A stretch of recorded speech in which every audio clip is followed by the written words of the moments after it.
Já se jmenuji Pavel Hurych, jsem vlastníkem a ředitelem stavební společnosti Stating z Kostelce. Chtěl bych nejdřív říct pár slov o naší firmě, protože nejsme nějak extra medializovaní, protože jsme malá rodinná firma z vesnice, když to tak řeknu. Fungujeme na trhu už 10 let a můžu asi drze říct, že se snažíme každoročně nabídnout něco, nějaký důvod, proč by měl zákazník stavět právě s náma. Za celou dobu toho fungování jsme pochopili, že ten zákazník, který chce stavbu rodinného domu nebo zateplení paneláku nebo cokoliv, jakoukoliv stavbu, tak očekává a nejvíce pere z nedůvěryhodností stavebních firm. Takže očekává důvěru, očekává transparentnost, očekává otevřenost a očekává, že nebude mít žádná nepříjemná překvapení. V podstatě před 3 lety jsme s touto myšlenkou začali pracovat a poprvé jsme se přihlásili jako vystavovatele na Pardubickou stavební výstavu a od té doby v podstatě každou výstavu, kterou organizují pánové Juklíček a Kašpar, navštěvujeme, máme tam stánek a právě s důvěrou našich zákazníků, s tím osobním kontaktem pracujeme dál. Musím říct, že to má pro nás přínosy, takže bych taky si dovolil poděkovat, mám slovo. A teď bych řekl něco k tomu našemu produktu, který možná shodou okolností, možná ne úplně shodou okolností, míníme rozjet a spustit právě v den, kdy bude otevřena Pardubická stavební výstava, to znamená 1. března spustíme v podstatě ojedinělou inovaci ve stavebnictví, kterou jsme pojmenovali Moje stavba online. Moje stavba online přesně jaksi brnká na strunu té důvěryhodnosti a otevřenosti vztahu mezi stavební firmou a jejím zákazníkem. Totiž postavit dům, kvalitně postavit dům, dneska dokáže hodně stavebních firem, ale to ještě furt neznamená, že zákazník, který tu stavbu potom dokončuje, podepisuje předávací protokol a žije v tom domě, je spokojený.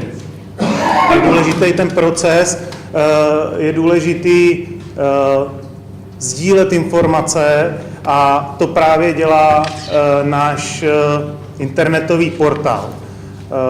Chtěl bych vyzdvihnout pár nejdůležitějších funkcionalit a přínosů, který pro zákazníky ten portál Moje stavba online bude mít. Takže za prvé bude mít kompletní přehled o všech dokumentech stavby. To znamená i o stavebním deníku.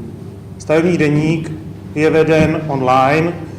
Zákazník může do stavebního deníku vkládat své fotografie, své připomínky, může kontrolovat svého technického dozora, že pracuje tak, jak mají domluveno, samozřejmě může kontrolovat stavbu, může požádat o změnu, může tu změnu stavby schválit a přitom může být na konferenci na Kubě. Často se setkáváme s tím, když si povídáme s našimi zákazníky, že mají strach, co se na té stavbě odehraje po období, kdy tam nemůžou být, a velmi často zažívají nepříjemná překvapení. Náš portál takováto nepříjemná překvapení eliminuje, protože prostě není důvod, všechny informace zákazník má online, nemá nepříjemná překvapení. Nepříjemná překvapení můžou být i nejen o kvalitě, ale i o průběhu stavby. Očekávám, že už bude provedena omítka, že budu moct řešit nějaké další věci, jsem na to natěšený, přijdu na stavbu, není to. Takže v rámci portálu sledujeme i jednotlivé etapy, sledujeme, je vidět, jak je stavba naplánovaná, je vidět, jak stavba probíhá. Takže plánujeme i nějaké semináře pro laickou, odbornou veřejnost a i pro novináře, aby jsme představili tento produkt víc. Na závěr bych chtěl říct, že teď mluvíme o části Moje stavba online, což je jaksi náhled a ten přímý, transparentní přístup do celé stavby. Celý náš projekt, který je daleko širší, má ještě funkcionality dovnitř firmy, což nám pomáhá jaksi zefektivnit práci, protože i pro nás je důležitý mít včas informace ze stavby.